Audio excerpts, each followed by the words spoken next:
Furnace Workshop, November 8th at TSU downtown. Call 327-1110. This is WSM-TV, Nashville.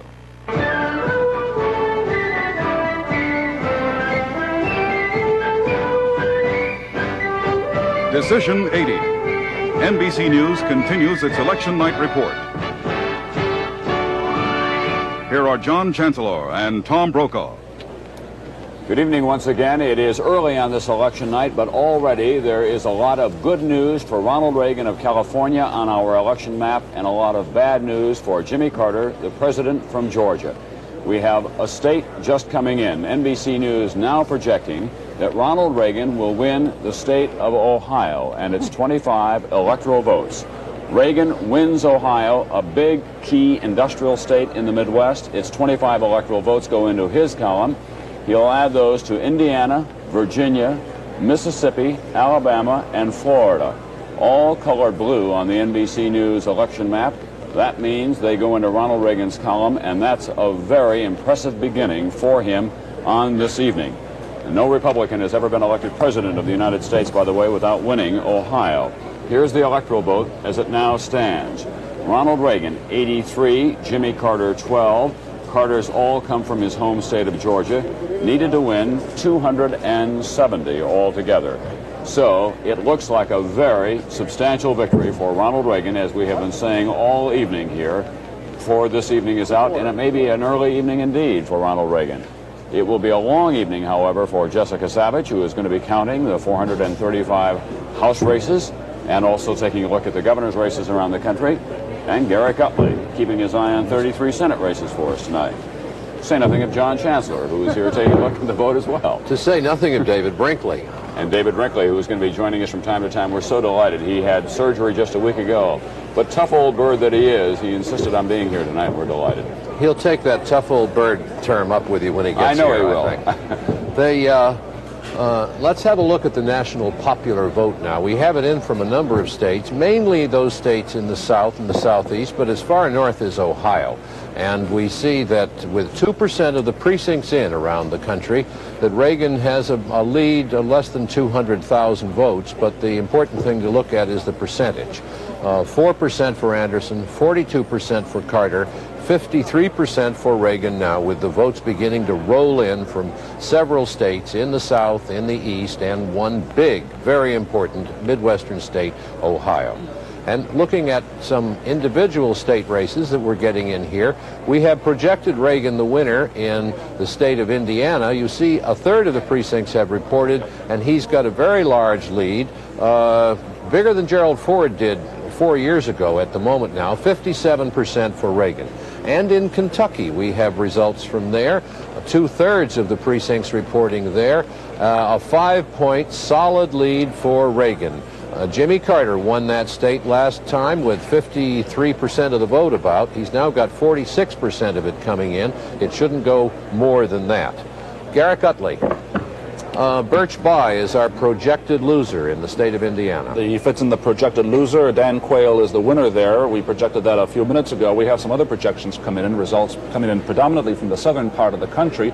First of all, in South Carolina, this is not really a surprise, but NBC News now can project that the incumbent Democratic Senator Ernest Hollings is headed for re-election, that he will defeat his Republican opponent, Marshall Mays.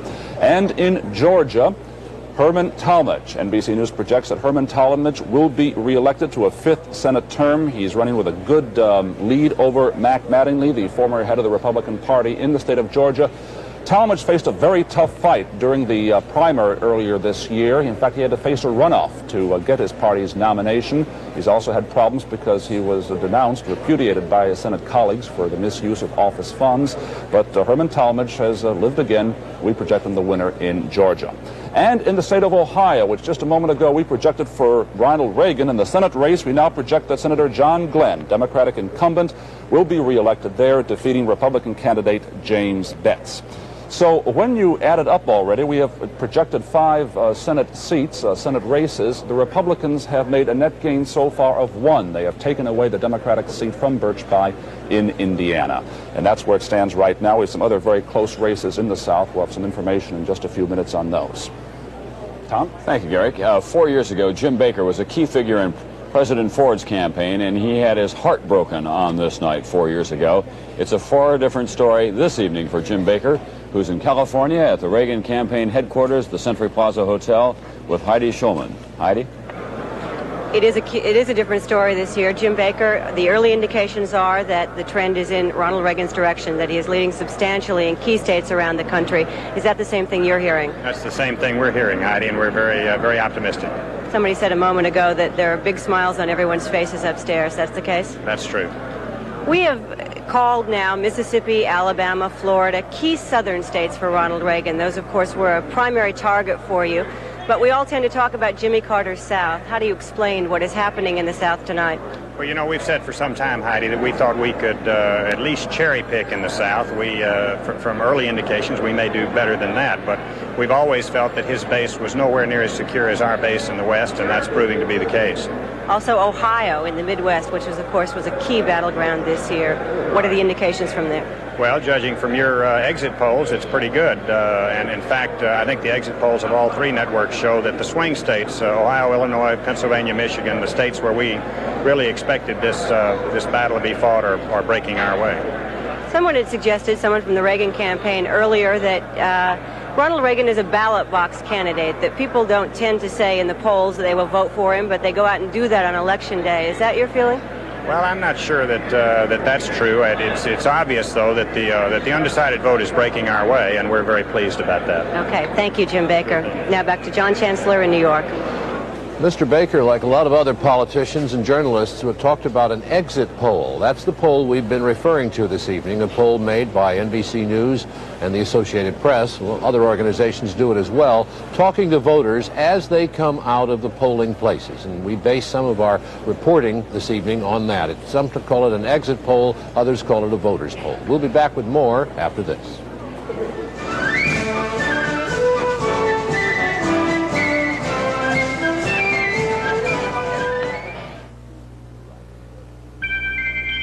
Picking and choosing the right investments requires very careful handling. One wrong move can easily damage the best laid plans. At Merrill Lynch, we know that size and strength can be very valuable, but it is our sensitivity to your investment goals and agility in helping you reach them that makes us what we are. Merrill Lynch, a breed apart. Sam, answer the television. Zenith announces Space Phone. It's probably my wife. Dave, answer the television. Are you kidding me? This could be my boss. Hubie, you answer the television.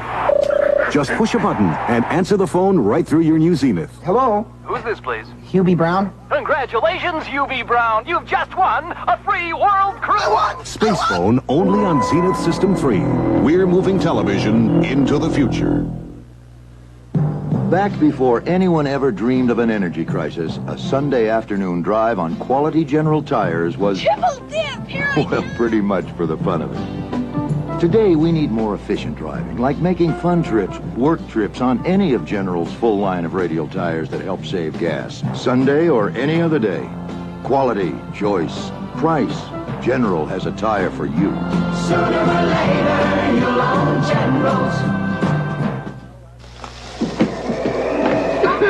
Smell that bacon. Nothing can penetrate this stuffy nose. This can. Hall's Mentholyptus? With vapor action. Hall's vapor action penetrates deep into clogged nasal passages to help your stuffy nose feel clearer, while Hall soothes your throat to help your cough. Hey, this is something. The bacon? No, the Halls. For penetrating relief, get Hall's vapor action. Now in new ice blue, too. Some figures to keep in mind about the state of Ohio, where we have named Ronald Reagan the projected winner of that state's 25 votes. Ohio unemployment is 9.1% when last checked. Youngstown, 12% unemployment. Toledo and Cincinnati, 10% unemployment. Keep that in mind as we go through this following analysis based on our polling in Ohio today. Ronald Reagan won Ohio, which Jimmy Carter carried by 11,000 votes 4 years ago, because the voters were most deeply concerned about inflation and also the maintenance of American strength abroad. And the voters in Ohio felt that Ronald Reagan could do something about both better than President Carter. So far, NBC News Associated Press poll takers have talked to 1,500 Ohio voters as they left the polls, and the results on these issues now. Only 22% of the people concerned with inflation voted for the president, while 71% concerned with inflation cast their ballots for Ronald Reagan. Only 28% of the voters worried about U.S. strength abroad, then they voted for the president, but more than two-thirds, 68% of those worried about American strength abroad, went for Reagan. Another striking result in Ohio, a heavily industrialized Midwest state which had been losing both industry and jobs, only 19% of those polled listed unemployment as one of the most important problems they face. But that's, with 9% unemployment, that's understandable. Carter and Mondale made an appearance on the last campaigning day of the campaign yesterday in Akron, Ohio. It did not work. Tom? John, there's been a lot of talk in the course of this election that someone may win an electoral victory, but not the popular vote here tonight. We're going to show you the popular vote right now and show you that Ronald Reagan is not only running ahead in the electoral vote, but he is running substantially ahead in the popular vote as well. 3% of the precincts reporting in nationwide. Ronald Reagan with a percentage lead of about 11 points now over President Jimmy Carter. Changes in the numbers, but not in the percentages, as you can see. John Anderson at 4%. That's an important figure, one that he'll be watching very carefully. He has to get 5% of the popular vote to qualify for federal election funds. And for every percentage point above that, he gets about another $700,000. So there will be a lot of cheering and straining going on at the Anderson headquarters tonight, not because they think he can win, but because they need the money to pay off the campaign debts. Someone who's been with us during this long campaign season is Theodore H. White, the author and historian, and he's right behind me right now with someone else who's been with us through it all, Bob Jameson, covering the Anderson campaign, tonight interviewing Teddy White. Gentlemen. Tom, Teddy, we've been talking for a moment about points of reference. What kind of historical context would you place the election tonight in?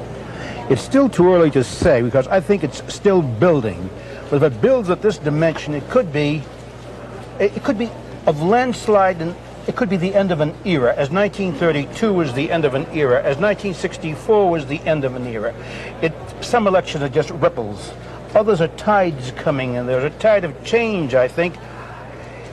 The sense I think the country has had growingly over the past few weeks of loss of control over events, loss of American power, humiliation abroad, uncontrollable inflation here at home, gives people a sense that things must change. And we have to wait, I think, a few more hours to see how big the dimensions of this apparent victory is. Teddy, when you talk about the end of an era, are you talking in terms of 1932, when Franklin Roosevelt was elected for his first term, or 1952, when Dwight Eisenhower was elected? I'm speaking of the end of an era in the sense that we're going to have to do our rethink again. We have been a free trade nation almost since 1932. We've been for free trade. That was a good idea 50 years ago. But when I see the devastation of Detroit and Toledo, the auto industry, the steel industry of the USA, when we left that war, we made more steel than all the rest of the world put together. Teddy, we have just a few seconds. If the indications are correct, it would be a big Reagan victory. Where did President Carter go wrong? I think he was caught and cramped and squeezed by history itself. It was less his fault than the forces arrayed against him. Teddy, thank you. Gentlemen? Jessica Savage has some information on both the governor's race and things that are going on in the House of Representatives. Jessica? We have the third of our projections of the evening to offer. We offer a projection.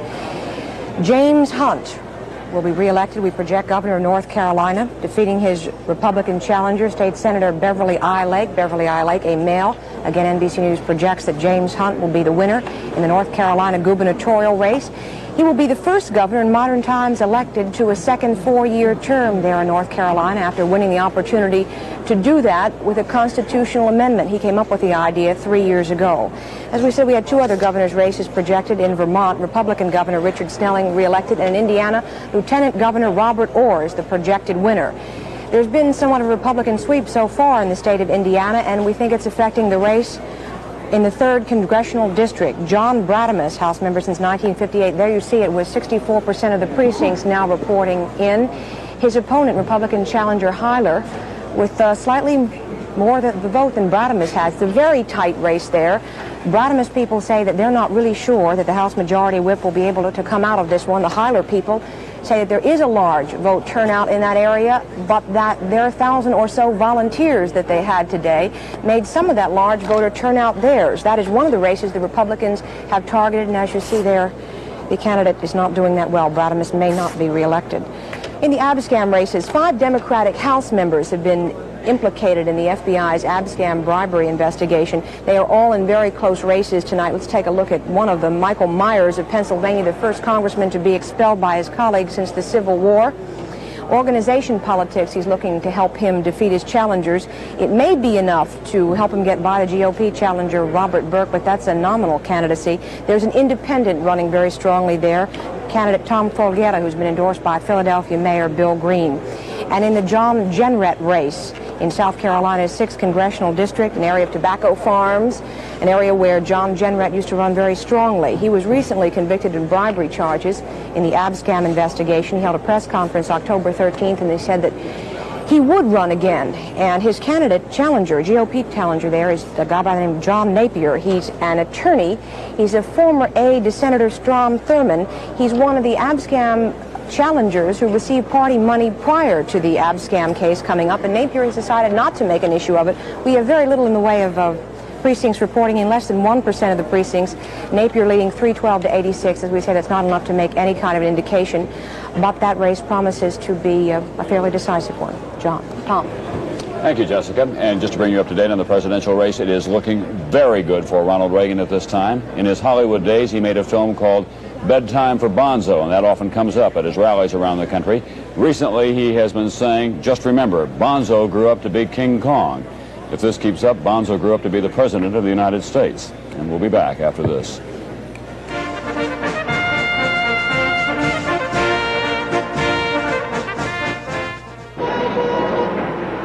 Well, never thought I'd get hemorrhoids. Just what I need now that I drive a cab. Here, try what I use. Preparation H. You too? Anybody can get hemorrhoids, especially people who sit a lot. But Preparation H often gives me fast, temporary relief from occasional pain and itch. Sounds great. Even helps shrink swelling of tissues caused by inflammation. I'll try it. Tips good this week?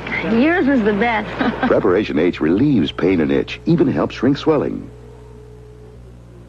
The Foot Fixer makes your feet feel good. The Foot Fixer makes your feet feel good. The Foot Fixer, a total foot care system from Clairol, with an automatic heater to keep the water hot and a vibrating water massage that soothes and refreshes. The Foot Fixer makes your feet feel good. The Foot Fixer from Clairol Research. I see you're buying a long-lasting nasal spray. Why? It gives me long-lasting relief. How long? Well, it says 8 to 10 hours. Here's Duration nasal spray. How long does it give relief? It says up to 12 hours. That's some difference. That's 2 to 4 hours longer. That's because Duration has the longest-lasting nasal decongestant. Now, which one are you going to use? Why, this one. Duration. Duration with up to 2 to 4 hours more relief. The proof's on the package. We're Exxon. We're Bob Larkins, whose department is ready to invest billions to develop synthetic fuels. We're James Phillips, who's helping make oil from shale rock a reality. We're Dave Wims, on a major project to turn lignite into gas. We're Judy Wood, at work in a test plant that turns coal into liquid fuels. We're Bob Lang, developing a better way to turn coal into synthetic gas. We're more than 100,000 people working on energy. We're Exxon. We're back, and joining us now is David Brinkley, and framed behind him is the map that looks very encouraging for Ronald Reagan, looking more encouraging as the evening goes on, with Ohio added to Indiana, Virginia, as you can see, Mississippi, Alabama, and Florida behind us. All of those important states in any election, but especially against Jimmy Carter, who had hoped to use the base that he's used in the past, the South. But Ohio was a big loss for him. Well, you know, Tom and David, the electoral vote tally now is getting a little bit bigger. Carter still has only the 12 electoral votes from Georgia, and Reagan has a little more than 30% of the electoral votes that he would need to get the magic 270. That's not bad for 10 minutes of 8 Eastern time. You know, John, I was thinking, you and I spent a little time talking to Carter's mother, who said in the unlikely event that her son lost, she wanted him to come back to Plains and cut the grass and clean up the yard. She may have him there. Well, let me tell you what Helen Thomas of the UP reported tonight. She learned that the president was informed Monday night that samplings taken by pollster Pat Goodell showed it was all over, in those quotes, and the campaign manager Robert Strauss, this is according to the UPI, reportedly informed workers that the president had lost. You have the feeling that he knew that this morning, or that he was in deep trouble when he made that emotional appearance in Plains. Talked once again about being proud to be a Southerner. Those are roots of which he is proud, occasionally even defensive. And the South, on either side of him at least, Florida, Alabama, and Mississippi, not with him. And we don't know about South Carolina yet. And yet, Democrats doing well in the South. Fritz Hollings, who's got an accent that's more Southern than a bowl of grits, it seems to me, is the epitome of the Southern senator. He'll be back. And who else do we call the governor of that state as well? Hunt will be elected. Carter has never had a really proper Southern accent. No, it's kind of the Herman Talmadge, Fritz Hollings have got the corner on that in Washington right now. Carter never really had it. I think he spent too much time outside the South or something. Well, I'm amazed at the way things are going, if they are going the way we think they're going, and our polls indicating a substantial victory for Reagan. Who would have thought that Reagan could have, apparently, what he's going to do tonight, he's going to do extremely well. Well, but Reagan, the man, perhaps you'd have some doubt about that, but the Republican Party has been a revived party in the South. They've been working very hard at it down there. There's a new GOP political base that has been building there for some time now, right through Richard Nixon and along. In Alabama, they're given to saying these days the 3 M's are what's important: the military, motherhood, and the maker. And that all cuts very well for the Republican Party. Well, the South has been going Republican for one race after another, until Jimmy Carter in '76 turned it around, as we were saying. And this time he has already lost some of it and may lose more. And it's bad news for him. All right. In the next hour, we get the great big dump of votes from many of the big states, Illinois and Michigan and Missouri and New Jersey and all that. And that's where the election stands at this time.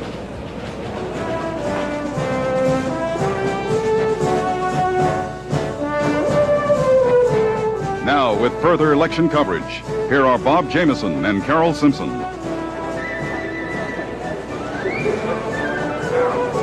We're going to look at some of the Senate races in some of the southern states right now. In Jimmy Carter's home state of Georgia, NBC News is projecting that Herman Talmadge will be elected to a 5th term, defeating Mac Mattingly, who was the former state GOP chairman. In Florida, a state which has already gone for Jimmy Carter, Paula Hawkins, the Republican challenger, one of the women trying for a Senate seat this time, is now trailing Bill Gunter, the state insurance commissioner, but only 4% of the precincts have reported, and that should change during the night. In Alabama, which has also been declared for Jimmy Carter, Jeremiah Denton, the former prisoner of war in Vietnam, is leading Jim Folsom Jr. with 52% to 48%, 10% of the precincts reporting in that race. Bob?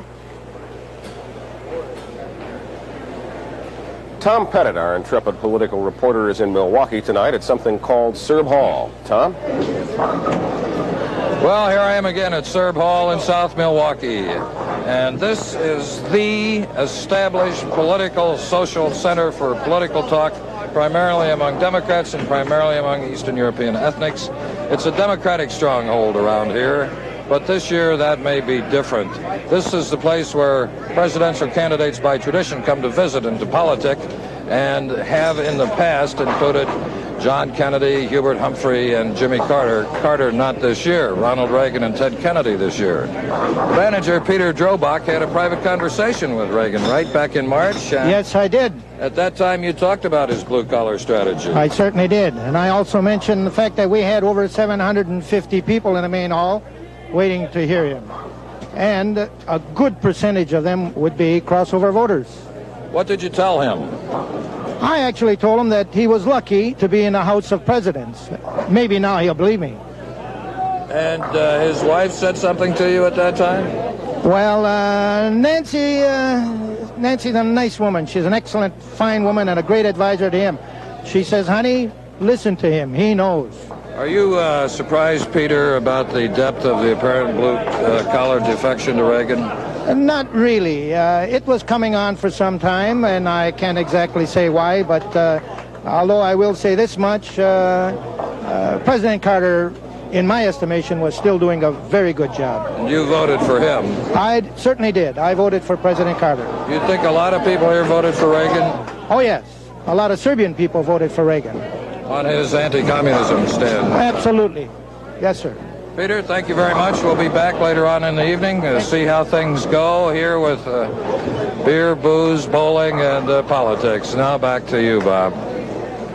Tom, we have not called Wisconsin, but NBC News has projected the outcome of the presidential race in 7 states, awarding 6 of them to Ronald Reagan, and the electoral vote stands this way right now as we project it.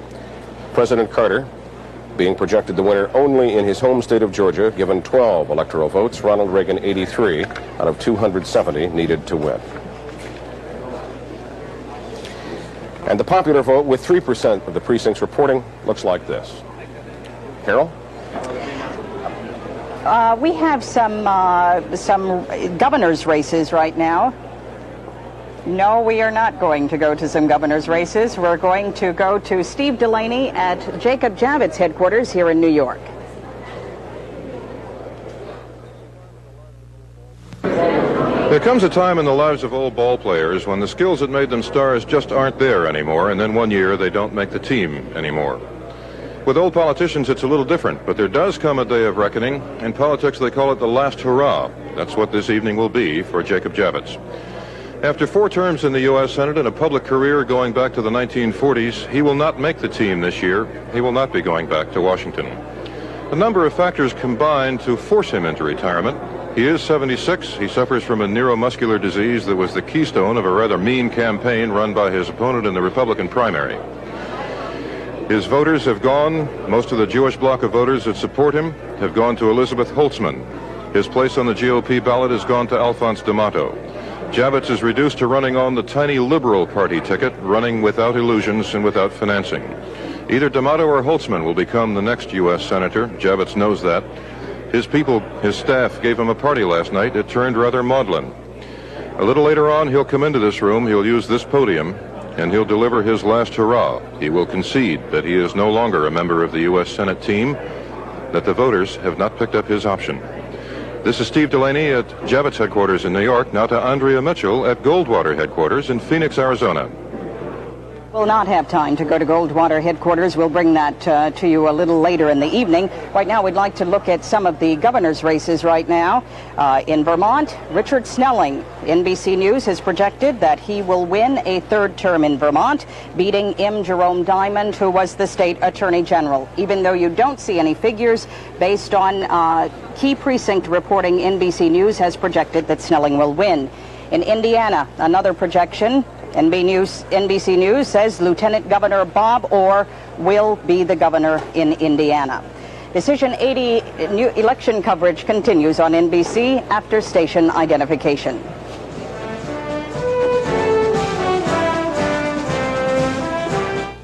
Peter Sellers stars as Inspector Clouseau.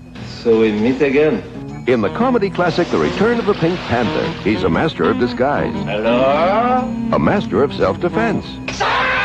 He's the best detective in the world. Well, maybe the funniest. Don't try to be funny with me. Friday on NBC. We're for Nashville. We're for a country guitar. We're for a favorite star. We're for the best of TV. For all you can see for free. We're for sports, big and small. We're for playing and winning them all. We're for hikes in the park. And for hearing a band after dark. For the farmyard at dawn. And playing some catch on the lawn. We're for our music city. For playing it pretty. Yes, we're for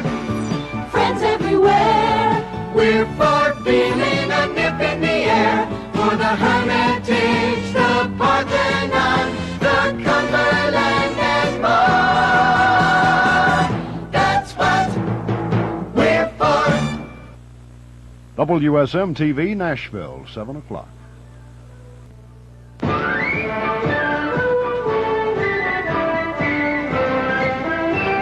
Decision 80. NBC News reports the results of our national election.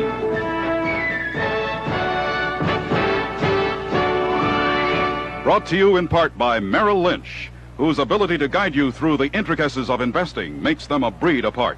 And by IBM, helping put information to work for people. From the NBC News Election Center in New York, here are John Chancellor and Tom Brokaw. And welcome to those of you who have just joined our coverage of this quite remarkable election, the 49th presidential election in the United States, and we are seeing every sign of a substantial victory for Ronald Reagan. We have already projected some states on our map for him. Only Georgia so far projected for the president. And now, with the polls having closed in a number of states and other key indicators have coming to us, we are going to project a number of states for Ronald Reagan, beginning with the state of Connecticut. Connecticut, with its 8 electoral votes, goes to Ronald Reagan. Our next projected victory for Ronald Reagan is New Jersey with 17 electoral votes. New Jersey for Reagan. Going westward, we project Pennsylvania for Ronald Reagan. Pennsylvania, in his column, we project 27 electoral votes there. Further, Michigan, the state of Michigan, we project for Ronald Reagan 21 more electoral votes for his total. We go on. NBC News projects Illinois for Ronald Reagan. Illinois with its 26 electoral votes. Going further west, we project the state of North Dakota. No surprise there. He had been expected to take North Dakota's 3 electoral votes. And South Dakota, 4 electoral votes, which we project in the column for Ronald Reagan. Moving southward to Kansas. In the state of Kansas, we say Ronald Reagan is our projected winner. We also project Reagan the winner in the state of Missouri with 12 important electoral votes. Further into the border states, it is our projection that the state of Tennessee will be taken by Ronald Reagan, 10 electoral votes there. Going further south, the state of Oklahoma with 8 electoral votes, we project for Reagan. And finally, the big one, Texas, 26 electoral votes. We color blue or light gray, if you're watching in black and white, for Ronald Reagan. The map is turning blue for Reagan. Tom, can you tell us how many electoral votes that adds up to now? I can right now. We're going to show you on your screens at home. Remember, the number that is needed, 270. Ronald Reagan already at 252.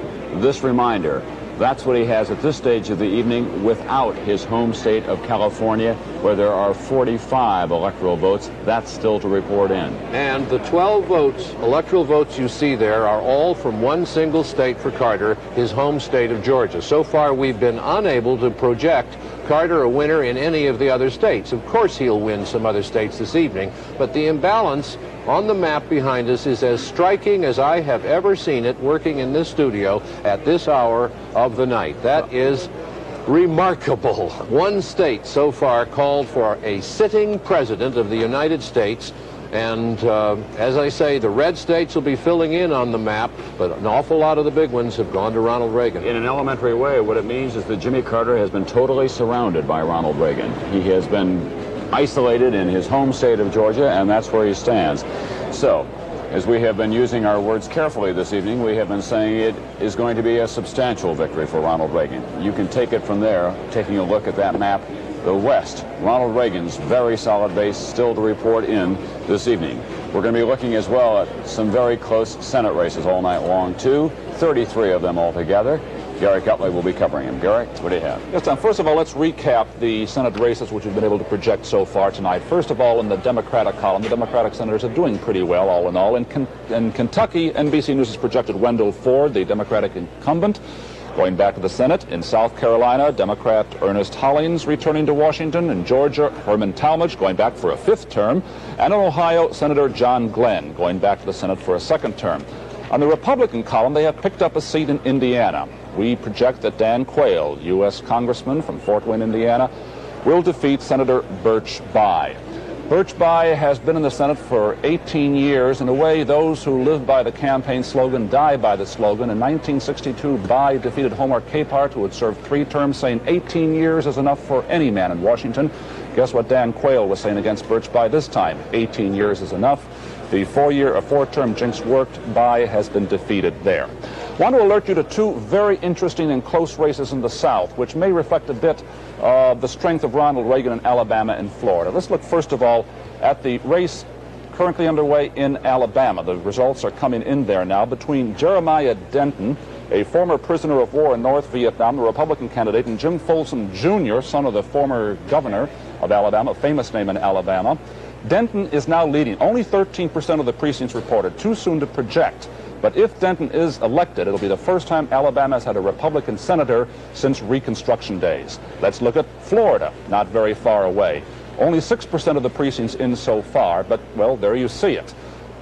Bill Gunter, the Democratic candidate, neck and neck with Paula Hawkins, a Republican, a former member of the Public Service Commission in Florida.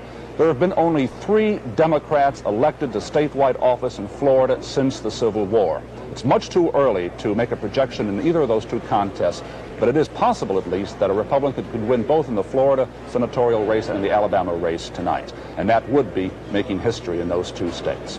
That's where the Senate race stands right now. John. Let's look at the popular vote, Garrick, and see how this is all tallying there, because we've got 4% of the precincts around the country reporting in dozens of states now, and we see that Reagan is holding a 5. Now he's increased the lead since we looked the last time. A 6-point lead, 7-point lead over President Carter. John Anderson is still at 4% of the vote we have tallied so far. Quite a night. And more to come. We'll be back after this.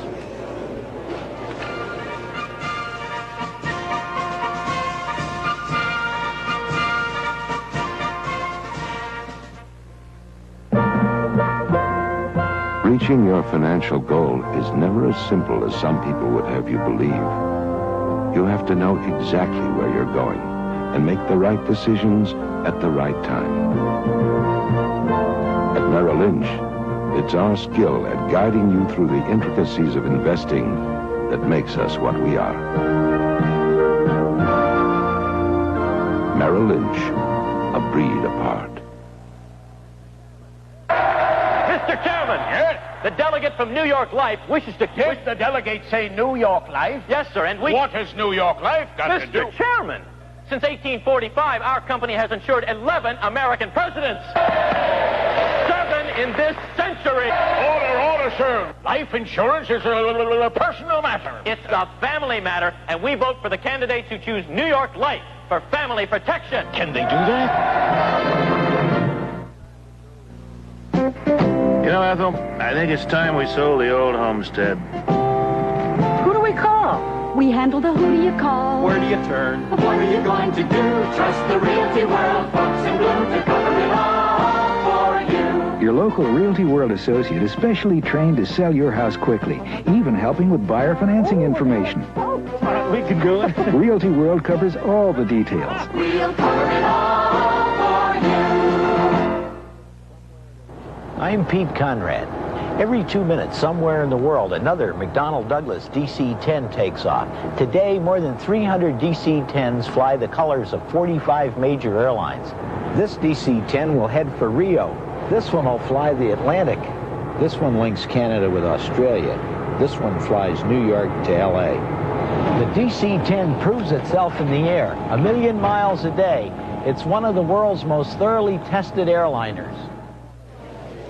Ronald Reagan apparently headed for an enormous victory tonight. As we show you on our map, he is winning in all of the key areas, the industrial Midwest, parts of the Northeast, and the South as well. A big win for him, the state of Michigan, where both candidates spent a lot of time. And the single most important fact about the Reagan victory in Michigan is that he won everything in the state except the city of Detroit, where Mayor Coleman Young was working hard for President Jimmy Carter. Now, we talked to a lot of voters today as they came out of the polls, including voters in the state of Michigan, almost 1,200 of them altogether. Talked to people representing NBC News and Associated Press, and here's what they told us. Ronald Reagan won only 27% of the vote in Detroit, But in the suburbs, which are important in that state, he took 57% of the vote. And in the rest of the state, he won 55% of the vote. In the rest of the state as well, something unexpected happened. Carter and Reagan split the blue-collar vote, which normally, in Michigan especially, is heavily Democratic. This happened despite the intensive campaign on behalf of the president waged by the United Automobile Workers Union. In that union, Mr. Carter did pick up 60% of the vote, but that was not nearly enough to offset the gains of Ronald Reagan and the rest of the state of Michigan, so the 21 electoral votes from there go into the Reagan column, John. We have another projection, and this time for President Carter. NBC News projects President Carter the winner in the District of Columbia. 3 electoral votes. The district has been voting since 1964, has never voted for a Republican presidential candidate. The president carried it last time with about 80% of the vote. A very high tally, but not unexpected. That brings the electoral standings to Carter 15, 12 from Georgia and 3 from the District of Columbia. Reagan all over, as Tom Brokaw said, the industrial East, the South, parts of the Middle West, the Dakotas, 252 electoral votes in the states marked in blue on your map, or light gray and black and white, and that's how it looks. Very early on this evening, it has been possible for NBC News to project all of that. We also have, in this election, a number of extremely interesting contests in terms of the Senate and the House. The number of the Senate Appropriations Committee chairman, the Senate Small Business chairman, the Senate Intelligence Committee chairman is up. The Senate Foreign Relations Committee chairman, Senator Church, is having a tough fight. The House Majority Leader, the House Whip, the chairman of the Ways and Means Committee, the chairman of the Public Works Committee, the chairman of the Interior and the Agriculture Committee in the House, all of them are facing difficult contests this time. There's quite a story there, and Jessica Savage is covering it for us. I would imagine that a lot of that story we'll see some of it in the coattailing effects that some of this Reagan landslide, the way it looks to be at this point, might have on some of those races. But first, NBC News has a projection to offer. It was a race that David Brinkley talked about earlier, a race that's supposed to be one of the most expensive gubernatorial races in history. NBC News projects now Democrat Jay Rockefeller will be elected governor, re-elected governor of West Virginia, defeating his challenger, Arch Moore. Moore ran against Rockefeller in 1972. Rockefeller defeated him. Then Moore narrowly lost the Senate race in 1978 to Jennings Randolph, and he decided this year he'd take on Jay Rockefeller one more time, and Jay Rockefeller supposedly spent $10 million getting the vote out. Apparently he got the vote out, and it went the way expected. Jay Rockefeller, we project, will be re-elected governor of West Virginia. Tom. Jessica, we were told just a few moments ago that we had some pictures of Ronald Reagan leaving his home in California, and we will be standing by to go to those as soon as we possibly can. I think right now John has got some votes for us down south. I do. First, let's have a look at the popular vote again, which is mounting around the country. Now you see we're over 1.5 million in each race, and Reagan's lead is holding at 7 points, with 4% of the precincts reporting. John Anderson's vote edging up there, but he's very far behind. Well, it just changed. Reagan's lead increased just a little bit there. These numbers, incidentally, that you see on your home screen are being fed to us by a computer, and so from time to time they will change while we're on the air with them. One of the things that has to be disappointing to the president is his showing here, 7 points behind with the election as far along as it is. Tom? The vice presidential candidate on the Ronald Reagan ticket, of course, is George Bush. He contested him strongly in the primaries and then helped him a great deal, perhaps even in his home state of Texas, his adopted home state. Well, this evening, George Lewis, who covered the Bush campaign all year long, talked with George Bush. I did hear the NBC report. I think it's too early to do anything but at least have your hopes up at this point. Are you surprised by that at all? Yes, because I've felt that it would be very, very close, and it still might well be. But I must say it's more encouraging to have these so-called exit polls speaking favorably. With the findings going your way, apparently, in the polls, what do you think made the difference in the closing days of the campaign? I think the debate clearly was a major turning point, and our inside tracking figures showed that since the debate, Governor Reagan was doing very, very well, and we followed it very carefully, and he continued to break those undecideds over. But again, it's awful early to really assess it until you know what actually happens. George Bush looking confident and with very good reason. Here's John Chancellor now with more news. Well, the time has come. You've seen the map. We've looked at the figures, and NBC News now makes its projection for the presidency. Reagan is our projected winner. Ronald Wilson Reagan of California, a sports announcer, a film actor, a governor of California, is our projected winner at 8:15 Eastern Standard Time. On this election night, we have projected Ronald Reagan the winner. And to add evidence to that projection, we are projecting him as the winner in more states. By our calculations, Ronald Reagan is the winner in the state of New Hampshire, in the state of Vermont, Delaware, and South Carolina.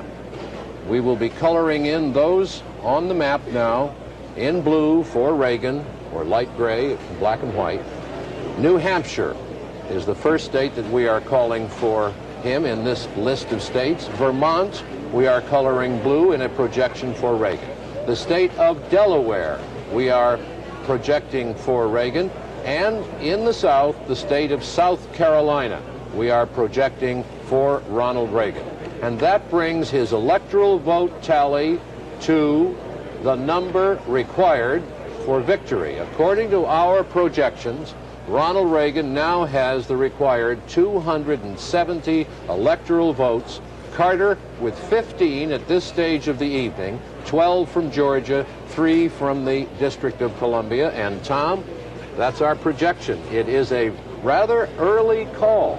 It certainly is 8:15 on election night. This race has been, the word we've been using all year, has been volatile, fluid, mercurial, whatever.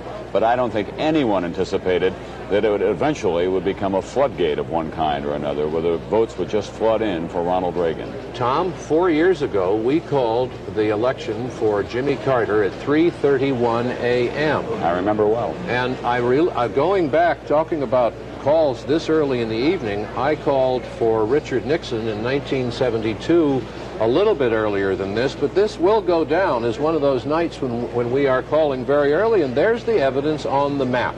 Reagan has, as Tom has pointed out, the western states still to come. And we saw little softness for him in most of those western states, some doubts about the ones in the Northwest, Oregon and Washington. California was leaning.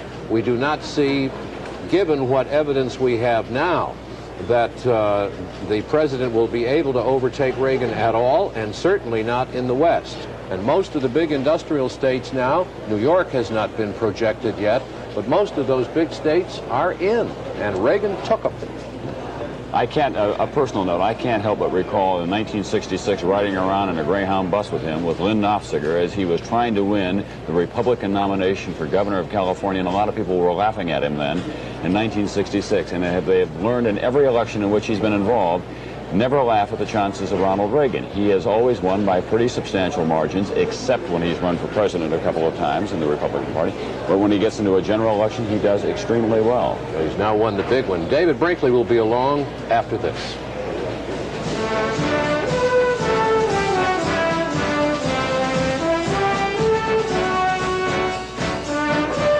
All over the world, Wang is a leader in office technology. Word processing, data processing, and now with our new electronic mail system, you can send all kinds of information from one part of the world to another. So New York can be around the corner from Paris, London from Tokyo, and San Francisco next to Rome. Wang, making the world more productive by bringing it closer together.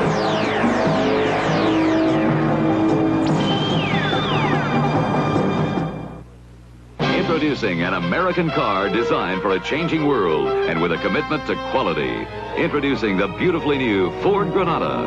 Built with a new design, smaller in size, yet more spacious than ever before.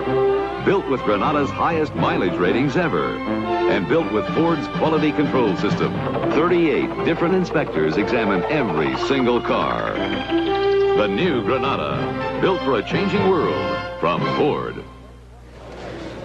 David Brinkley has joined us. David, what do you think about all this? We've called the election. I know, at 8:15. What I think is that we are going to see the beginning of a new conservative movement in this country's current history. It's too early to say how the Congress is going, how the Senate is going, but whatever happens, the thing to remember is that all of the members of the Senate who are in trouble, whether they wind up winning or losing, those who are in trouble are all liberals. And however that turns out, it is going to terrify liberal members of the Senate. And with Reagan in the White House, a scared bunch of liberals, not as many as in the past, in the Congress, he's going to have his way. And so we're going to see a rightward movement in the direction of the U.S. government. I would say substantially so. Yeah, he has talked about using it, as Theodore Roosevelt called it, the bully pulpit, and he's masterful at that, at using that kind of an office. We've seen him in one campaign after another, how effective he is on television. He is a kind of prototype of the conservative in this country. He has been active in that wing of the Republican Party for a long time, very practiced at the rhetoric of it. So I think that you can expect to see that. I wonder how ideologically conservative Ronald Reagan really is. It has always seemed to me, Tom and David, that he was not that right-wing when he was governor of California, and I had the sense this year that he was a man who didn't want to become president because of a great ideological crusade. He was a fellow who wanted to become president. He thought he deserved it. He thought he'd do a good job at it. But I don't think he brings in a great deal of passionate baggage on the conservative side. Not that he isn't a conservative man. He surely is. Sometimes his rhetoric exceeds his behavior in office. That was certainly true in California. He went in on a wave of conservative rhetoric and then had a very liberal, or by and large, liberal legislature with which to deal, and became a more moderate governor. Well, a number of people who know Reagan well, better than I do, and perhaps better than most of us do, see him as a sort of Eisenhower, a kind of amiable Republican who is conservative but not wildly, screamingly so, and who will be easygoing in the White House and will decide nothing outrageous until he has talked to everybody in sight. Well, that's where the election stands at this time.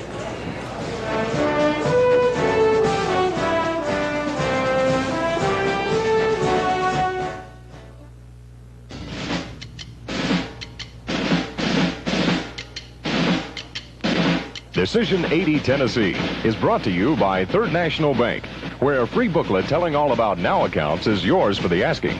By Henshaw's, your Ethan Allen Gallery, Green Hills and Madison. And by NLT Corporation, more than you'd expect. I'm Dan Miller here along with Teddy Bart. We'll be going back to NBC a little later where the surprising national returns are coming in. First, let's run through the local and state elections we'll be covering right off the bat, where the elections are already taking place, where the tabulations are coming in. This is in the race for president in Metro, with 51% of the precincts in. Carter is leading here in Nashville, 44,221 to 29,283 for Reagan and 2,056 for Anderson, with just a little over half of the precincts reporting in. 7% of the state precincts reporting in. For President Carter, 36,786. For Reagan, 35,398. Anderson's 1,355. Teddy, this is, at this point, contrary to what NBC has projected for the state. I think a lot of people are surprised, those that are watching NBC, that at approximately 7:15 this evening, Dan, he was projected a winner nationally. That is, Governor Reagan was projected a winner nationally, and approximately 7:02 this evening, 2 minutes after the polls closed in Davidson County, why Ronald Reagan was projected a winner in Tennessee by NBC. We came tonight prepared for a horse race, and it looks like what we're going to be doing is frequent updates on the race. It is surprising, the vast plurality of the Reagan margin. However, as Dan just said, here in Davidson County, and in Metro in particular, Carter is leading thus far. We're going to be going to Reagan headquarters and get a comment there from some people that are interested in the Reagan race. Joining us in just a little while will be Governor Lamar Alexander. Representative Albert Gore will be with us tonight. So we will be giving you updates and inside information on the Tennessee races. But first, let's take a look at the board, Dan, and see what's happening in Tennessee. Teddy, this is the 5th District congressional race. 48% of the precincts reporting now in the 5th District. Boner, the incumbent, the Democrat, 46,059. Adams, 25,219, again, with 48% of the precincts reporting in. This is for the elected school board. The vote on whether or not the Metro School Board will be elected as opposed to appointed by the mayor. Yes, 24,967. No, 19,410, with 49% of the precincts reporting in. Now, in the state Senate race, this is in Davidson County State Senate race, District 20. Hicks, the incumbent, with 46% of the precincts reporting in. 10,055. For Jody Ellis, the Republican challenger, 7,201. 46% of the precincts reporting in. Now let's look at the local races for the State House of Representatives. District 50, the incumbent, Representative Jim McKinney, 3,545 with 56% of the precincts in, to Gurley Rickards, 1,934. District 55, Mike Murphy, the incumbent, 3,059. John Stiltz, 2,030. That is with 44% of the precincts reporting in. In District 56, Steve Cobb, 3,696, again with 50% of the precincts reporting in. Charles Lamb, 1,543. District 58, Charles Pruitt, 1,890. Drake, 321, with 36% of the precincts reporting in. District 59, the incumbent, Dick Clark, with 31% of the precincts in. Clark, 3,267. For William Gregory, 1,754. And in District 60, for the State House of Representatives, Elmer Dispain, 3,434 with 50% of the precincts in. For Betty Cannon, 3,026, a close race there. In the Metro Council races, runoff races to decide 2 races where no one got a majority back in the August primary. Cohen, Ralph Cohen, 320 to Carol Kinners, 224. That is with 25% of the precincts in the 24th District. And in the 28th, Williams, 679. Walter Duggar, 435. That, again, is with 50% of the precincts reporting in. You know, Dan, there are some people who are probably wondering how NBC can do it, why they do it. There is a controversy raging of whether these projections should be made that early. Out in California, for instance, the polls will be open for another 2 hours. Let's go down to the Reagan headquarters now. I think Valerie Hyman is standing by there and get some reaction. Teddy? That's right, Dan. I am standing by, and I'm with Jerry Griggs, who is the state chairman of the Reagan-Bush Election Committee. Mr. Griggs, at about 7 o'clock, Ronald Reagan was declared the winner in Tennessee by NBC. Do you agree with that?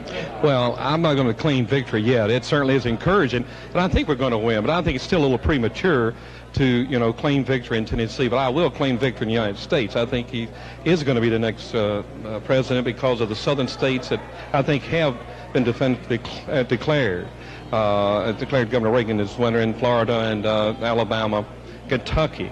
Of course, Ohio is very encouraging. It looks real good, and I think we'll carry Tennessee, but I'll wait for a little while to claim victory. We are doing exceptionally well in East Tennessee, as we hope. We're running behind Middle Tennessee than expected, and we're going to win the race in West Tennessee. Do you think that there will be much of a coattails effect, very briefly, from the Reagan win in this state? Well, I think it will to some extent. But I don't have figures yet, you know, to really tell how big that the governor is going to win in Tennessee, if he in fact does, which I believe. So I think it would be premature to say how much of an effect it might have. Thank you very much. Jerry Griggs, state chairman of the Reagan-Bush Election Committee here in Tennessee. I'm Valerie Hyman reporting live from the Republican headquarters. Thank you, Valerie. We'll be back with more of our coverage of Decision 80 after this. Howdy, ma'am. That's where I get a $1,000 reward? Oh, yes, sir. Your reward is free checking when you keep a minimum of just $1,000 in your Third National savings account. How's that? You see, sir, Third National requires such a low savings balance for free checking that we call it the $1,000 reward. Good. Just put it right there in my saddlebag. Sir, the reward is free checking. Free checking? Good. Put that in there, too. I'll eat it on the trail.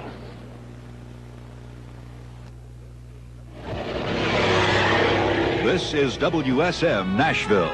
Part of the NLT family is a late-night friend to millions. And part of it is just like old friends. And part of it is making a lot of new friends. We're very proud that the Opryland Hotel earned the Mobile 4-star rating in just... And they're all part of NLT. Expect a little more from us. We're more than you'd expect. We're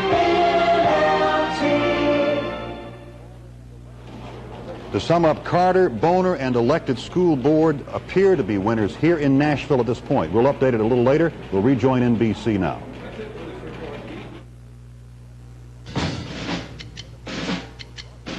Decision 80 Tennessee was brought to you by Third National Bank, where you can earn the $1,000 reward and receive free checking. By Henshaw's, your Ethan Allen Gallery, Green Hills and Madison. And by NLT Corporation, more than you'd expect. This is Channel 4, WSM-TV, Nashville. Let us show you the map now and show you why we are able to make that projection. As you can see, blue for Ronald Reagan, and there's a good deal more of that than there is red for Jimmy Carter. In fact, Jimmy Carter only has his home state of Georgia and the District of Columbia. The rest of the map, as reporting in so far, belongs to Ronald Reagan, and that includes the key battleground states, as we were calling them, of Pennsylvania, Ohio, Illinois, Michigan, all of those states that were going to be critical. That includes Texas as well. Ronald Reagan taking big chunks, knocking the props out from under Jimmy Carter's so-called southern base tonight. It's all over, as NBC News sees it, and at the White House they are acknowledging that as well. The aides in resignation, knowing that they have been beaten. And this is the electoral vote as we have it so far based on our projections. 270 needed to win.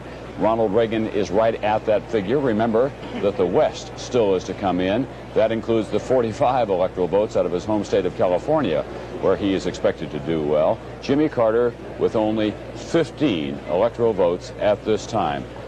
Ronald Reagan headed for a landslide victory tonight. But there are a good many other races as well, many of them in the Senate. And Garrick Utley has been keeping track of them. I think you have some projections for us in that area. We have some projections, Tom. These are not real surprises. There are a number of big question marks hanging over a number of Democratic senators as to whether they'll survive the Reagan landslide, whether his coattails will be long enough to pull Republicans into office. But let's go to these projections. First of all, in Connecticut, NBC News projects that the Democratic candidate Christopher Dodd will be the winner there, that he will defeat James Buckley, the Republican. Abe Ribicoff is the Democratic senator who's retiring in Connecticut, so that seat remains in the Democratic column. In Maryland, we are now projecting that Republican Senator Charles Mathias will be reelected, defeating his opponent, Democrat Ed Conroy. Mathias, a liberal Republican, somewhat of a maverick in the Republican Party. He had the endorsement of the AFL-CIO. He draws heavily among Democratic voters, although he is a Republican. He is going back, a liberal Republican, reelected in Maryland to the Senate. In Kansas, Senator Robert Dole, Republican conservative, Gerald Ford's running mate in 1976. We project him to be reelected to defeat Democratic candidate John Simpson. And in North Dakota, where Senator Milton Young, Republican, is retiring, we project that the seat will remain in Republican hands. Mark Andrews, our projected winner, defeating Democratic candidate Kent Johanneson. So far tonight, we have projected 9 Senate races out of the 33 which are up for grabs today. The Republicans so far have gained only 1 seat. That's in Indiana, where they've taken it away. But I would certainly think that a number of Democratic candidates are very nervous. Democrat liberals such as John Culver, let's say in Iowa, such as perhaps Gary Hart, George McGovern in your home state of South Dakota, Tom. These kinds of Democrats, seeing the trend in Indiana and what is happening on that map back there, must be very worried as to whether they're going to survive. I would think so. We're talking about the chairman of the Senate Foreign Relations Committee, Frank Church, out in Idaho. Warren Magnuson in the state of Washington, chairman of the Appropriations Committee. One person who may take some comfort, surprisingly enough, is Barry Goldwater, Mr. Conservative, Arizona, up for re-election. The recent poll showed him in almost a dead heat against his Democratic opponent. If the Reagan tide continues and Reagan gets a big vote in Arizona, Barry Goldwater should be encouraged by that. Garrick, actually, the polls were shifting a little bit to Goldwater toward the end with the error factor in the poll. The last poll had a 6% error factor in it, which made it close. But if you read that poll another way around, it didn't look so bad for Goldwater. He wasn't reluctant to say as well to the voters of Arizona, I want to go back and help my friend Ronald Reagan out. And if that carries through in Arizona, it will help Barry Goldwater out as well, because it was for Barry Goldwater that Ronald Reagan made that memorable television speech in 1964, and it began his political career. It really did. Let's go on. Let's have a look at the popular vote now. The popular vote, with 6% of the precincts reporting, shows the same lead that Reagan developed over Carter earlier this evening, holding now as the votes come in. A 7-point lead, 51% of the vote now. That will almost certainly go up as the percentage, the Reagan percentage ought to go up, because there are very few places, given the traditional dynamics of the Democratic Party, where Carter could get sizable numbers of votes. A lot of those votes have already gone to Reagan in those states. Some of the states, however, we have been unable to make projections on, and we'd like to look at some of those. Kentucky, for example. Vote tabulations in the Louisville area, they are slow tonight, so we don't have any projection of the winner because of that slowness, but Reagan is ahead in a state that President Carter carried 4 years ago. Similarly, in North Carolina, which I think will come up there in a moment, we have 7% of the precincts in. North Carolina has voted only for Richard Nixon since the end of the Second World War. It did it twice. It looks as though it is going Democratic now, but with 7% in, it's kind of hard to say. Going on to Maryland, another state we have not had a projection in, about a fifth of the precincts in, and you see that Reagan is doing quite well, over half of the vote now. If that were to hold, he would join Richard Nixon as being the only Republican candidate in a very long time elected by the state of Maryland.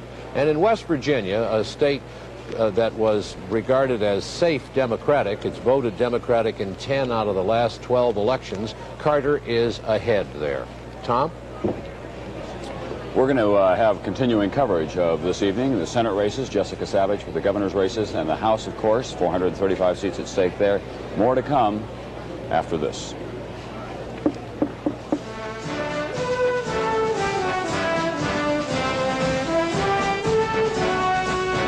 Right in your neighborhood, maybe right on your street, is a very unusual family. And if you know what's good for you, you go in and meet them. It's the Century family of companies. There's a company that insures many drivers other people won't. A company that does nothing but life insurance. A company that helps you take care of your health. That's our family. A family that includes thousands of independent agents and sales representatives. The Century family of companies for all your insurance needs. At Budget Rent-A-Car, you're number one. I'm sure glad I switched to Budget. Their low rates really saved me money, and Budget's located right inside most airports, so it's just as fast and convenient. At Budget, you're number one. When my company told me to rent from Budget, I thought I'd have to give up the service I'm used to just to save money. But frankly, Budget, you won me over. At Budget, you're number one. Hello, I'm Glenda, and I'm a soft touch. She's a soft touch. I'm Alicia, and I'm a soft touch. Nivea soft touch. Nivea moisturizing lotion is known the world over for soft hands, smooth bodies, and silky legs. And you can be a soft touch too. Nivea soft touch. When you're searching around for investment ideas, it's easy to lose your bearings. What appears to be a profitable trend can be here today and gone tomorrow. But even when there seems to be no place to turn, Merrill Lynch has an uncanny ability for matching your goals with fertile investment advice that makes us what we are. Merrill Lynch, a breed apart. Rolling along now with considerable interest in some of the Senate races, some of the House races, and some of the governorships. Here is Jessica Savage. Two more governor's projections, both of them Republican, one of them an upset. NBC News projects Republican Christopher Bond will be elected governor of Missouri. He will defeat challenger incumbent Joseph Teasdale, a Democrat. Kit Bond and Walkin' Joe Teasdale, as he calls himself, ran against each other the last time around in Missouri, and Bond felt very secure about winning, but Teasdale upset him at that time. It was supposed to be some kind of a vindictive race where the two of them wanted to get together and go at it one more time, and it was close right up until the end. Both candidates showed polls showing each of them running neck and neck, but NBC News now projects that Republican Christopher Bond will be elected governor of Missouri. Another projection, This one is not a surprise. NBC News projects Republican and governor incumbent Pierre DuPont will be re-elected governor of Delaware, defeating his Democratic challenger William Gordy. This, as we say, was no surprise. Pierre DuPont, a one-term governor there, has been very popular in the state. In fact, they had a great deal of trouble coming up with a Democrat that wanted to challenge the very popular sitting governor. So they came up with the majority leader of the House since 1959, William Gordy of Laurel. He gave up his seat in the State House to run in this election, but he did not win. Again, NBC News projects that incumbent Republican governor of the state of Delaware, Pierre S. Pete DuPont, will be reelected. So far, of the 6 gubernatorial races we have called, out of the 13 there were up. The Republicans held on to all 3 of their incumbencies, and they picked up one. The Democrats, as expected, held on to the 2. That's the way the gubernatorial races stand at this time, John. And in the presidential race, our pollsters have been at work all across the country talking to huge samples of voters. One of the reasons that the voters may have voted for Reagan is that they trust Reagan more than they say they trust the president to do what is right. NBC News and the Associated Press surveyed voters as they came from the polling places today and asked them to rate the candidates on this trust issue. And here's what the voters in 3 important states told us. In Texas, 39% gave Carter high trust ratings, but 54% said they had high trust in Ronald Reagan. Now let's look at Maryland. In Maryland, 37% rated the president high on the issue of trust, but 45% gave Reagan a higher trust rating. And let's look at Pennsylvania. 35% said they trusted the president to do what is right. 47% said they trusted Reagan to do what is right. It's interesting that those ratings in those 3 states, Texas, Maryland, and Pennsylvania, are all about the same. And we checked 7 other states so far, and we find the same thing. More voters saying they trust Reagan to do the right thing than are saying that about the president. Tom? Presidential years, it's sometimes hard to get your hands on something that has an effect, but those are devastating figures, it seems to me, for Jimmy Carter, who, through good news and bad, has always had a good trust rating with the American public. They have believed in his integrity. They believe that he's trying to do the right thing. And when a president begins to lose the trust of the American public, then he's in some trouble. Well, and speaking plainly, he was running against a man perceived by large parts of the electorate as an actor. And Jimmy Carter had run in 1976 using trust in himself and his abilities. So that's quite, as you say, that's a remarkable Those are really devastating figures. We have Judy Woodruff standing by at a not very happy place tonight.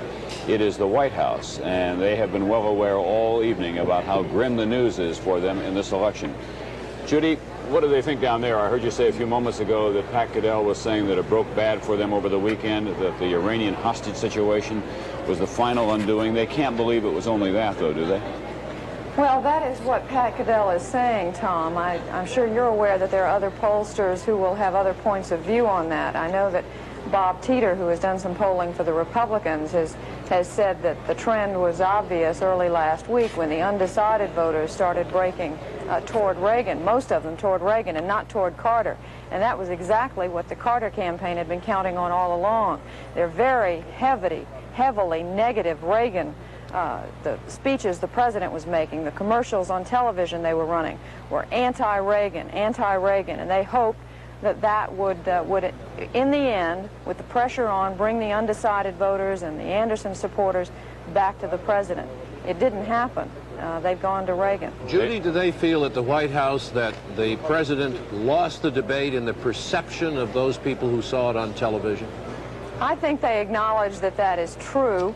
We were told late last week that their polling was showing that Reagan had picked up several points immediately after the debate, that he had picked up, as a matter of fact, from Anderson supporters, that the president had lost some support. So they feel that the debate was a decisive event in the campaign. I think most of them would have preferred that the debate had never taken place. We were talking with some of them yesterday about whether they wished earlier on that the president had gone ahead and debated John Anderson and Reagan when he had the opportunity. But I've been led to believe that if they had it all to do over again, they probably wouldn't have. They were so afraid of giving Anderson a boost and having that hurt them even worse than it obviously has tonight. John?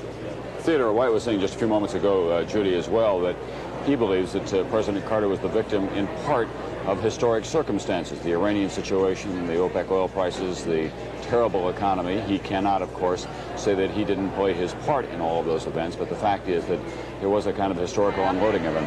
We're now seeing Ronald Reagan. NBC News projecting Ronald Reagan, the next president of the United States, the 40th president, at 69 years of age, with his wife Nancy Reagan, leaving their home in the Pacific Palisades, where they will go to the Century Plaza Hotel. I would guess with the police escort in Los Angeles, that's about a 20-minute ride through the hills of West Los Angeles. There, they will greet their campaign workers and some of the president-elect's closest friends, if he remains that, and we expect that he will. I believe we'll be seeing that, won't we, Tom? I think so, at the Century Plaza Hotel, where they are gathered. The Republicans, among the close friends, a kind of a kitchen cabinet, as they have been described over the years. They took a look at Ronald Reagan after he made that speech for Barry Goldwater in 1964 and said, "You ought to get in elective politics," and began to back him. Men like Justin Dart of Dart Industries, Holmes Tuttle, a prominent Los Angeles automobile dealer, William French Smith, who is Governor Reagan's personal lawyer. These are people that you may not see in prominent government positions, but they indeed will have an important advisory role, as they almost always have had for Ronald Reagan, 2 terms, governor of California. Reagan...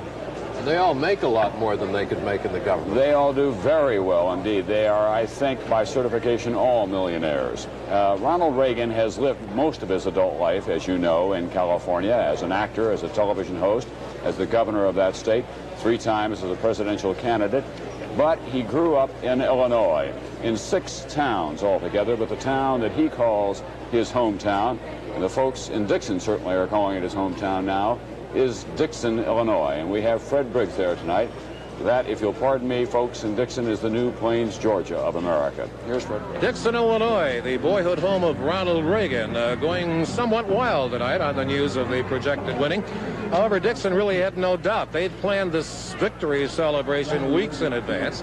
And there may be some parts of the country that may have been called too close to call. They never thought there was any such thing as that. The celebration here actually started at 6 o'clock Central Time, which is when the polls close in Illinois. There was a parade across the Ronald Reagan Bridge on the Rock River to downtown Dixon. A torchlight parade it was supposed to be, but the brisk north winds made maintaining lit torches a little impractical. There was the Dixon High School band from Reagan's old high school, where he played football for a while. And there were a number of Ronald Reagan cousins, first and second cousins in various stages of removal, most of whom really didn't know Governor Reagan except for a brief meeting during the Illinois primary last spring. When the crowd heard that Reagan was the projected winner, here's what happened. Ronald Reagan is the winner of the 1980 election. He is our next president.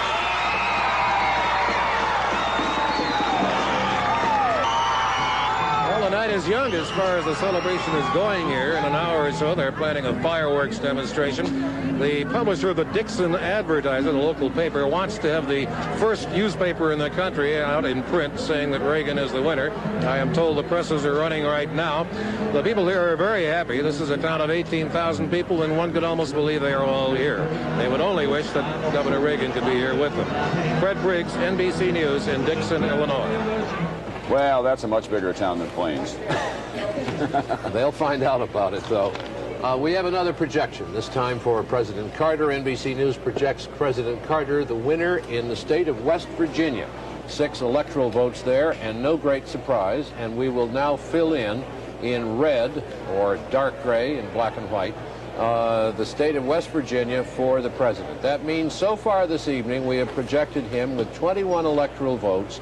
That's Georgia, West Virginia, and the District of Columbia. And Reagan, while the polls are still closed in most of the states in the West, is holding at the 270 electoral votes we project him to have. That's enough to win.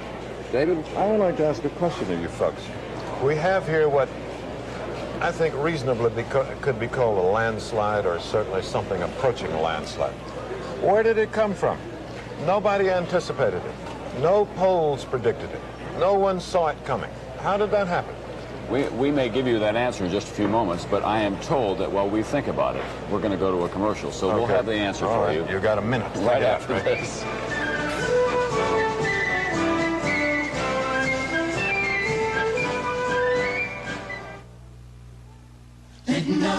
You want it simple? Who needs lessons? with Litton's new Auto-Cook microwave oven. Litton knows your recipes. Auto-Cook knows how to cook my favorite foods automatically. Litton knows you want to cook with ease. It asks me what food, how much, and how I like it done. Auto-Cook does the rest. When you buy a Litton, you're buying everything we know.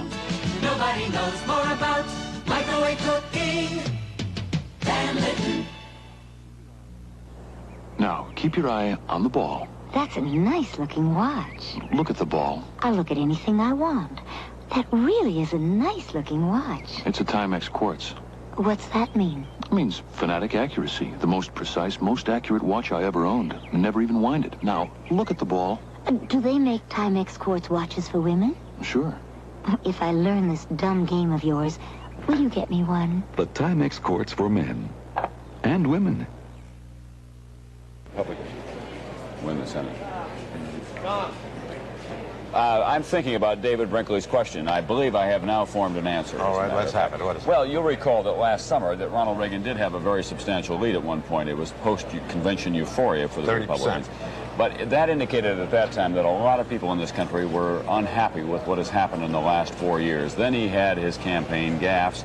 He finally got himself back on track. We always had that 35 to 40% of the people out there saying they were undecided, didn't know which way they wanted to go. And then Ronald Reagan began to say to them, I ask you this question. Are you happier and more secure today than you were 4 years ago? And I believe that it is that question, simplistically, spread out across the country, that began to work very well for him in the closing days of the campaign. And then on debate night in Cleveland a week ago tonight, he proved not to be an ogre or a monster or a guy eager to drop bombs across the landscape. In the eyes of the public, those are the perceptions. Well, I don't want to knock the polls because I believe in them and they generally do very good work. And in fact, they were right. They've been Harris today called Reagan, but didn't call it this big. And one thing I wondered, did a lot of people decide to vote for Reagan but didn't want to say so? Well, that's always been a factor. They call that the ballot box factor in Ronald Reagan. Well, I don't want to confess he's an actor after all. A lot of people have made fun of him, and maybe I ought not be publicly in favor of him. I should say, in behalf of the NBC News Associated Press poll, that we took a lot of flack from the White House during the last several weeks or so because we would always show Reagan more substantially out in front than would other polls. And they would call and say, how can you have it that way? I think your poll is off base and so on. I finally said to Jody Powell last week, we'll show you the second half of it on Wednesday morning. Well, it turns out not to have taken all the way to Wednesday morning. Well, again, I don't want to pick on the polls, but there was none of this in sight. All right, thank you very much, David Brinkley. And that's where the election stands at this time.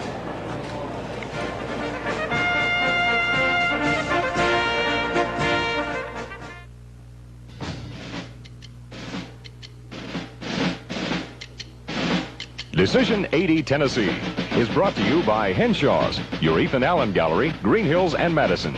By NLT Corporation, more than you'd expect. And by Third National Bank, where 5.5% save and check accounts give you interest on all your funds. We're back now to check on the local and state results where things are happening and happening fast. And here's the way it looks in Metro right now. 100% of the Metro precincts reporting in the presidential race. This is the way it is. Carter, 103,551 for Reagan, 65,804, 4,830 for Anderson. Broken down into percentages, it looks this way. About as expected. Carter, 59%, Reagan, 38%, Anderson, 3%. In the presidential race across the state, with 47% of the precincts in, Reagan, 355,643, Carter, close behind, at 350,312. That is with 47% of the precincts reporting in. We're now going to go to the Boner headquarters, I understand, where Jim Travis is standing by. And earlier the Boner people said he would be having a victory statement at about 7:53. It's now 7:54. Let's go there. Total in Davidson County as well.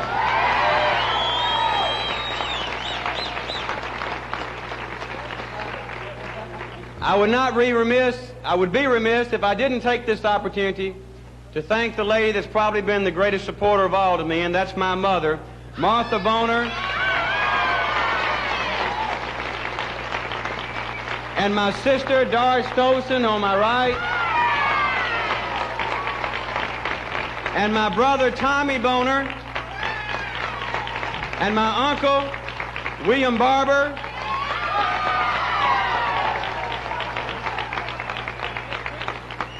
and I can't forget probably the one that means the most to me in my life, and that's my little girl, Christy Boner.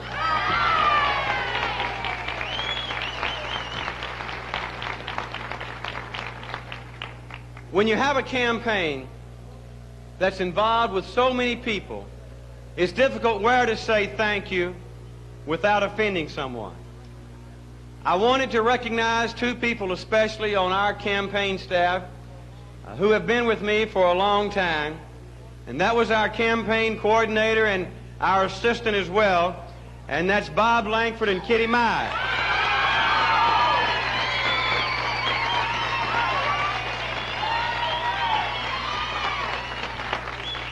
I would also like to recognize, and you've already met her husband, Joe Haynes, but our treasurer, Barbara Haynes, as well.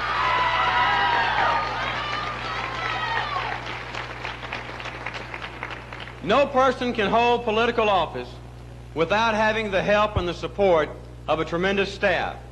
While many of my staff are here and they're dispersed out among the crowd, there are 2 or 3 here from Washington who came back who do a tremendous job for me, and one is Jay West and Dick Crawford and Carol Hughes, and I want them to know where they are.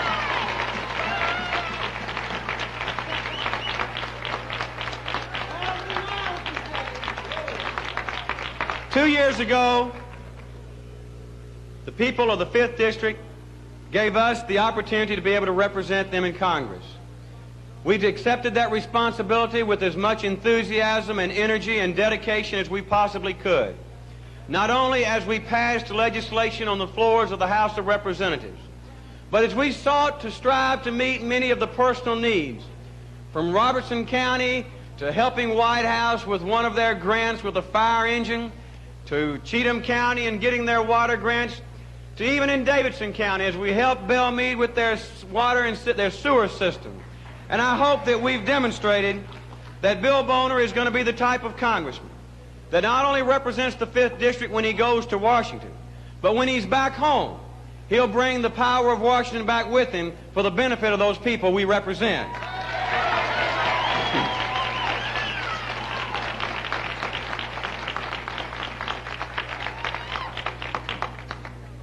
I, like many others who take the public office of going to Congress, have a dream that we would like to see this nation be.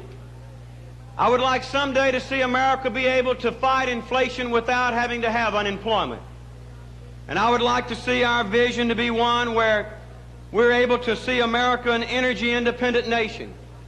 And the Congress this last session has addressed that problem, and with the future help and guidance of the Congress and our presidents, we'll be able to make this nation one that does no longer have to look to the OPEC countries to receive our petroleum oil, but can look within our own nation and say that we are once again a nation that is truly energy independent.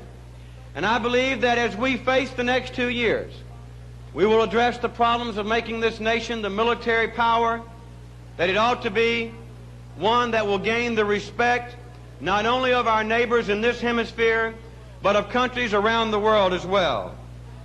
Someone once said that what you are is God's gift to you, and what you become with your life is your gift to God.